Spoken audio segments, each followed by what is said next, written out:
और अपडेट जरूर दीजिए दर्शकों को।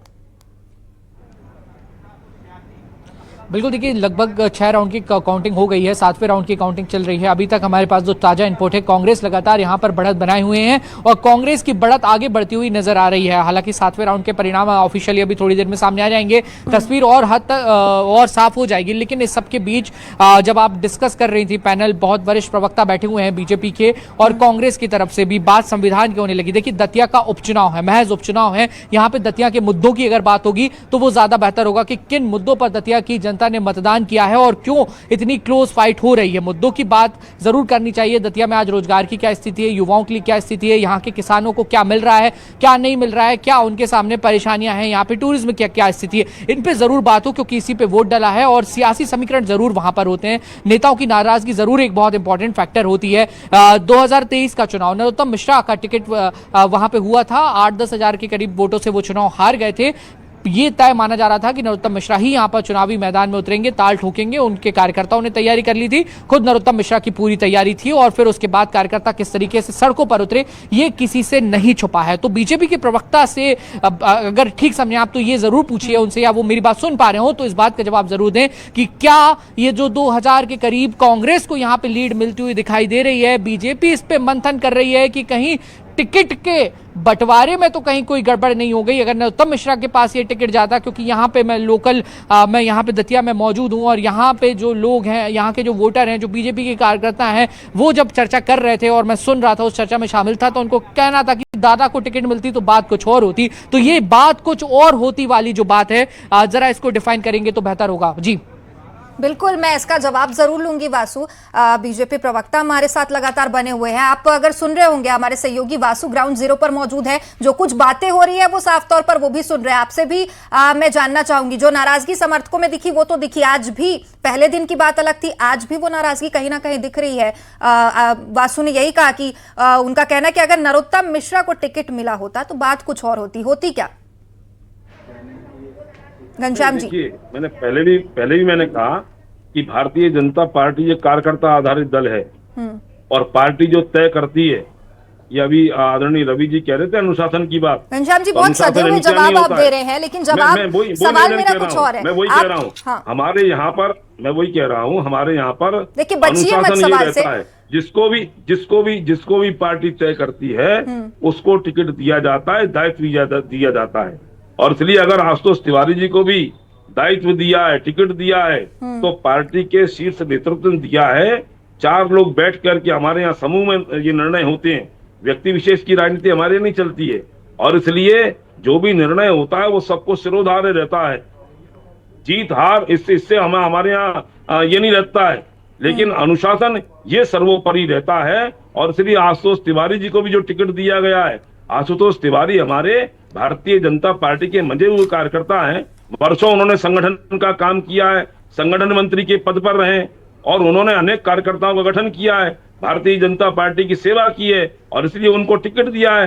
हो सकता है डॉक्टर नरोत्तम मिश्रा जी को और उनको लेकर के पार्टी और कोई अच्छा विचार कर रही होगी, लेकिन ये कहना कि साहब वो ये हो रहा है, वो हो रहा है, ये कांग्रेस के द्वारा, उनके द्वारा जो खड़े किए गए लोग रहते हैं, उनके द्वारा जो भ्रम फैलाया जाता है। आप निश्चिंत रहे, भारतीय जनता पार्टी का एक एक कार्यकर्ता शिद्दत के साथ में लगा है, चुनाव में जिताने के लिए लगा था और जीत भी भारतीय जनता पार्टी की सुनिश्चित होगी, आप निश्चिंत रहे।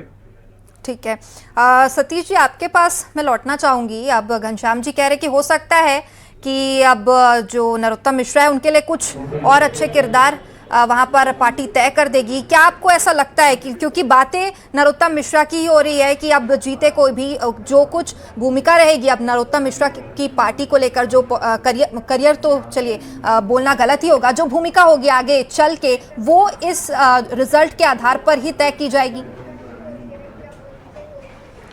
निश्चित ही इस चुनाव के नतीजे के बाद ही उनकी भूमिका तय होगी। अगर भारतीय जनता पार्टी वहां से जीत जाती है तो नरोत्तम मिश्रा की जो बात कही जा रही है कि उनको कोई बहुत अच्छी पोजीशन मिल सकती है, उनको बहुत अच्छा दायित्व मिल सकता है, तो वो तो सुनिश्चित है, क्योंकि नरोत्तम मिश्रा केवल दतिया स्तर के नेता नहीं हैं। वो मध्य प्रदेश के कई बार मंत्री रहे हैं, कई बार वो विधायक रहे हैं। पार्टी में उनकी भूमिका बहुत महत्वपूर्ण ऐसे समय में भी रही है जब 2018 के बाद जो कमलनाथ की सरकार का जो पतन हुआ था उस समय भी उनको बहुत महत्वपूर्ण भूमिका मिली थी। और 2023 के चुनाव की हम बात करें या 2024 के लोकसभा चुनाव के समय की बात करें तो उनको एक महत्वपूर्ण नेता और महत्वपूर्ण व्यक्ति के तौर पर भारतीय जनता पार्टी में देखा जाता है। गृह मंत्री अमित शाह उनके घर भोपाल जब आते थे तो उनके घर जाते थे तो, लेकिन चुनाव का नतीजा ही उनकी अगली भूमिका तय करेगा। सतीश जी, लेकिन अगर आप बोल रहे हैं दतिया के सिर्फ नेता नहीं है वो, हालांकि 2 नंबर के नेता कहे जाते हैं मध्य प्रदेश में, अगर देखा जाए तो काफी बड़ा चेहरा है नरोत्तम मिश्रा, लेकिन आपको नहीं लगता कि पार्टी ने कहीं ना कहीं उनके साथ गलत किया? अगर वो टिकट किसी और को भी दे रहे थे, कम से कम फॉर्म खरीदने के पहले उन तक कुछ तरीके से तो बात पहुंचाई जा सकती थी, इतनी किरकिरी शायद नहीं होती, और जो वो खुले मंचों से इतने भावुक भी हो गए थे वो शायद अपनी भावनाएं उस समय संभाल लेते। देखिए, इसमें असल में हुआ क्या था ये तो नरोत्तम मिश्रा जानते होंगे और पार्टी जानती होगी, लेकिन ये बहुत साफ है, ये कहना बिल्कुल भी सही आज भी नहीं है कि उनका टिकट काटा गया था। वो पिछला चुनाव हारे थे और पार्टी ने प्रत्याशी बदल दिया। इस उपचुनाव में पार्टी ने नया प्रत्याशी तय किया, तो नरोत्तम मिश्रा का टिकट काटा गया, ये बात पहले दिन से मैं कह रहा हूं, ये सही नहीं है। उनकी दावेदारी थी और उनको टिकट नहीं मिला। उनके कार्यकर्ताओं ने जो प्रदर्शन किया वो निश्चित रूप से अनुशासनहीनता था, लेकिन चूंकि नरोत्तम मिश्रा का राजनीतिक रूप से पार्टी के अंदर भूमिका और उनका कद बड़ा है, इस वजह से वो पार्टी ने उस बात को संभालने की कोशिश की और अंततः नरोत्तम मिश्रा ने दर्द भले ही झलका हो लेकिन वो पार्टी की बात को मान गए और पार्टी के साथ खड़े दिखे। वो कितने खड़े दिखे और उनके जो व्यक्तिगत कार्यकर्ता हैं, पार्टी के इतर उनका जो एक कार्यकर्ताओं का जो दतिया में बेस है, उसने चुनाव में कितना काम किया ये नतीजा बताएगा और उसी से नरोत्तम मिश्रा की अगली भूमिका तय होगी। बिल्कुल सतीश जी, और राजेंद्र भारती के साथ जो आप बिल्कुल ठीक कह रहे हैं कि बीजेपी में ये अच्छी बात है, कम से कम मन में ही वो बातें रखती है, बाहर इतनी बातें नहीं आती जितना कांग्रेस में आती है। रवि जी, आपसे मैं जानना चाहूंगी, आपको क्या लगता है नरोत्तम मिश्रा के साथ बीजेपी ने क्या वाकई गलत किया है? मैं समझता हूँ निश्चित रूप से जो अभी सतीश जी ने कहा, नरोत्तम मिश्रा जी की एक बहुत बड़ी भूमिका रही। ठीक है रवि जी, अगर आप बोल रहे हैं निश्चित रूप से, सतीश जी ने एक और बात कही कि फिर राजेंद्र भारती के साथ भी गलत हुआ है, क्योंकि अगर उन्हें यहाँ से सीट से हटना पड़ा, उनके मन मुताबिक कांग्रेस में फिर टिकट देना था, तो आप ये भी मानेंगे कि राजेंद्र भारती के साथ भी गलत हुआ अगर नरोत्तम मिश्रा के साथ गलत हुआ? नहीं, हम ये कांग्रेस पार्टी में किसी के मन मुताबिक नहीं चलता है। यहाँ संगठन अपने निर्णय लेता है, अपने आकलन के हिसाब से, अपने सर्वेक्षण के हिसाब से निर्णय लेता है। मैं तो आपको एक बात कहना चाहता हूं, आपके चैनल पर आप सुन लीजिए, ये चुनाव हुआ क्यों, पहले तो इसकी बात की अपन बात कर लें। ये चुनाव हुआ क्यों? ये चुनाव हुआ केवल और केवल नरोत्तम मिश्रा के लिए। इस मध्य प्रदेश में लगभग आधा दर्जन ऐसे विधायक हैं जिन्होंने भारतीय जनता पार्टी ज्वाइन कर ली या दूसरे किसी तरह का उन्होंने ऐसा कांड कर लिया है जिससे कि उनके चुनाव रद्द हो जाने चाहिए थे, पर आज तक उनके चुनाव रद्द नहीं किए गए। आज भी वो विधानसभा में आके बैठते हैं, उनकी विधानसभा की सदस्यता कायम है। राजेंद्र भारती का ताबड़तोड़, मैं समझता हूं चुनाव रद्द हुआ, उपचुनाव की घोषणा हुई और ये सब कुछ जो हुआ ये सब जानते हैं, पूरा हिंदुस्तान जानता है, पूरा मध्य प्रदेश जानता है। ये चुनाव केवल और केवल नरोत्तम मिश्रा जी के लिए हुआ और नरोत्तम मिश्रा जी अगर जीत के आते तो निश्चित रूप से मोहन सरकार में वो या तो उप मुख्यमंत्री का दावेदार थे या गृह मंत्री बनते, और ये मोहन सरकार को कदापि स्वीकार नहीं था, इसलिए उन्होंने नरोत्तम मिश्रा की टिकट काटी है। और आज जो कुछ भी हुआ है, दोनों आंसू जिनको जो रोना पड़ा और जिस तरह की बात उन्होंने की कि मेरा टिकट जो है, ये छोटे से अधीनस्थ कार्यकर्ता की हिम्मत नहीं है कि मेरा टिकट काट दे, मेरा टिकट जिन्होंने काटा है मैं उनसे बदला लूंगा। आप समझ सकते हैं कि उनका कितना बड़ा दर्द है, उन्होंने कितनी बड़ी चुनौती दी इस पार्टी को, उसके बावजूद भी इस पार्टी के मुंह पे अलीगढ़ी ताला लगा हुआ है और उन्होंने किसी तरह की उनके खिलाफ कार्रवाई नहीं की।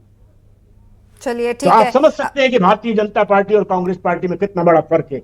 हमारे पास खबर आई कि अगर राजेंद्र भारती ने कोई भीतरघात किया है, पार्टी के खिलाफ काम किया है, तत्काल हमने उन्हें पार्टी से बाहर किया, चाहे वो कितने भी बड़े नेता हो, पर पार्टी से बड़े नेता नहीं है निश्चित रूप से। चलिए ठीक है रवि जी, मैं इसका जवाब घनश्याम जी से ही लेना चाहूंगी। घनश्याम जी, सुन रहे हैं आप?